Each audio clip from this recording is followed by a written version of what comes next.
안녕하세요. 공포학과 M교수입니다. 가끔 공포학과로 제보 들어오는 내용들을 보면 어렸을 때까지 귀신을 봐왔던 사람들이 꽤나 있습니다. 신기하게도 나이가 들면서 영안이 닫히는 경우가 생각보다 많더라고요. 정확한 이유나 방법은 모르겠으나 결과적으로 봤을 때는 그런 사례들이 많았습니다. 오늘 이야기 또한 어렸을 적 목격한 귀신 이야기를 들려드리겠습니다. 가시죠. 안녕하세요 공포학과님. 저번에 꿈에서 귀신의 옷을 입은 사연을 보낸 사람입니다. 저는 초등학교 때까지 귀신을 봐왔기에 그에 대한 이야기가 꽤 많습니다. 지금부터 제보할 내용은 단순한 괴담보다는 귀신을 보는 한 사람으로서의 경험이라고 보셔도 좋습니다. 첫 번째 이야기는 제가 살던 아파트 이야기입니다. 제가 어렸을 때 지내던 아파트의 303호에는 노부부가 살았습니다. 두 분 다 마음씨가 정말 좋으시고 어린이들을 좋아하셔서 저희 아파트에서도 인기가 많았습니다. 특히 저를 예뻐해 주셔서 작은 사탕을 주기도 하셨죠. 그러던 어느 날 302호에서 불이 났고 옆집에 사시던 두 분도 모두 같은 날에 돌아가셨습니다. 정말 안타까운 사고였고 동네가 한바탕 난리가 났던 사건이기도 하죠. 그런데 그 이후부터 저희 아파트에 이상한 소문이 돌았습니다. 3층에만 가면 엘리베이터가 사람이 없는데도 한참 멈춘다는 말이었죠.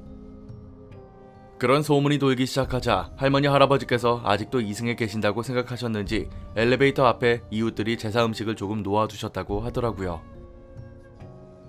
그때까지도 저는 저를 예뻐해 주셨던 두 분을 만나뵐 용기가 안 나서 의도적으로는 엘리베이터를 안 탔습니다. 다음 해 명절에 저는 심부름 때문에 21층에 가게 되었습니다. 21층을 계단으로 갈 수는 없어서 서글픈 마음을 안고 엘리베이터를 타게 되었죠. 그런데 엘리베이터가 정말로 3층에서 멈추는 겁니다. 하지만 제 눈앞에 있던 사람은 그분들이 아니었습니다. 아주 젊은 남자가 엘리베이터 문 앞에서 저를 노려보고 있었죠. 그러다가 천천히 저를 쳐다보며 303호 쪽으로 뒷걸음을 치더라고요. 저는 뭔가 잘못되었다고 생각했습니다. 그래서 303호 앞으로 뒤쫓아갔는데 그곳에는 노부부 대신 젊은 사람들 여러 명이서 쭈그려 앉아있더라고요. 살짝 쳐다보니 제사밥을 개걸스럽게 먹고 있었습니다. 저 사람들이 뭐하는 사람인지는 몰라도 그 노부부는 아니라는 것이 확실했습니다. 그 순간 누군가 엘리베이터로 다시 탄 것인지 3층에 엘리베이터가 섰습니다. 엘리베이터의 띵 소리에 그 사람들이 일제히 엘리베이터를 쳐다봤죠. 하지만 그 사람들이 아까와는 다르게 엘리베이터로 향하지 않았습니다. 그리고 고개를 획 돌려서 모두들 저를 쳐다봤습니다. 저는 무서워서 계단 쪽으로 냅다 뛰어갔고 그 순간 엘리베이터를 탈 자신은 없었죠. 저희 집으로 뛰어들어왔을 때 다행히 저를 따라온 사람은 없었습니다. 마음이 진정된 후 저는 저절로 눈물이 나더라고요. 그 사람들이 무섭다기보다도 303호의 할머니와 할아버지께서 드셔야 할 밥을 다른 사람들이 먹고 있었다는 게 서글퍼서였던 것 같습니다. 두 번째 이야기는 이 아파트를 떠나고 이사간 집에서 있었던 일입니다. 그 후 저는 이사를 가게 되었고 이사간 아파트는 크고 좋았습니다. 원래 거의 모든 집에는 귀신이 살고 있으니 처음에 이사 온 후 귀신들은 그러려니 했습니다. 하지만 제 방에 있는 여자는 제가 봐도 소름이 끼쳤죠. 퀭한 두 눈에 눈물 자국이 있고 모서리에 쭈그려 앉아서는 계속 흐느끼는 겁니다. 이게 정말 사람을 미치게 만드는 게 계속 제 방에서 흐느끼다 보니 밤에 잠도 제대로 못 잤고 제 방 자체가 무서워지더라고요. 가끔 보이는 자취방 괴담을 보면 귀신들이 가위 눌릴 때만 나타나잖아요. 근데 제 방에서는 24시간 그 광경을 봐야 하는 겁니다.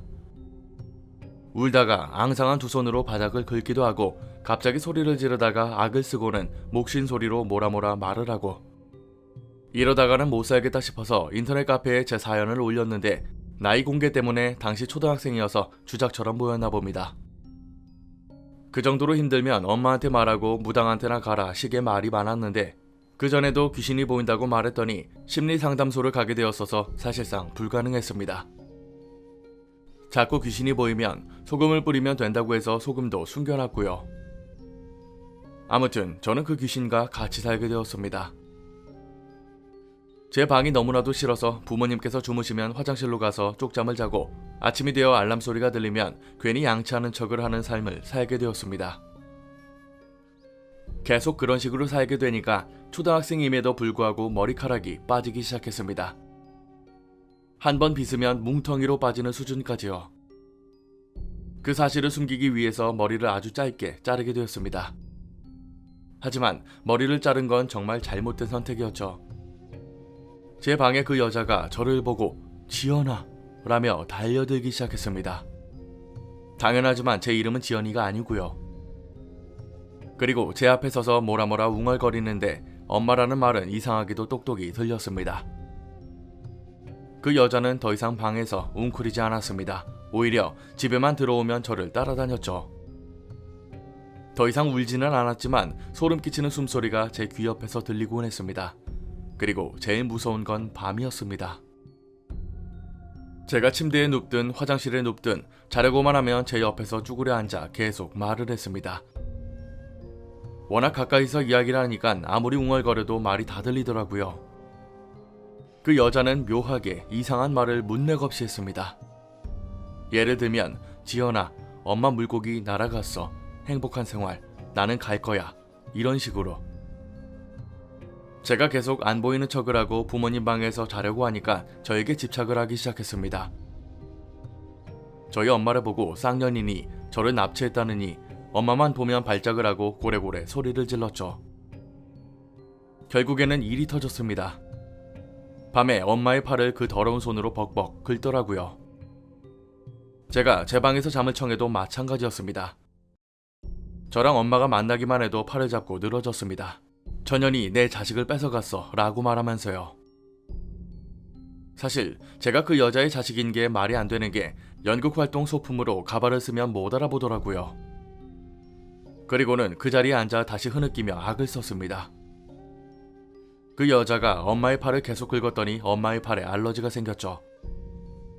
의사도 원인을 모르겠다며 계속 강한 약을 추천하더랍니다. 결국은 아직 임상시험이 통과도 안 된 위험한 약까지 쓰게 됐습니다.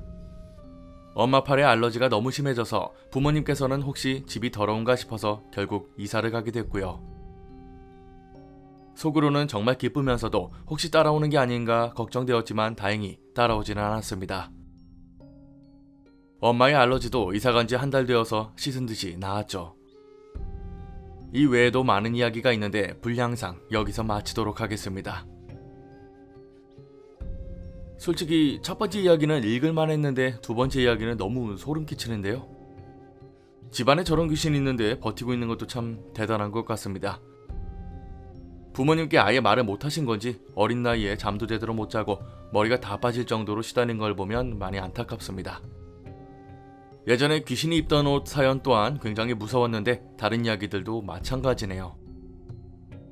사연이 더 있다고 하시니 보내주시면 영상으로 계속 만들어 보겠습니다.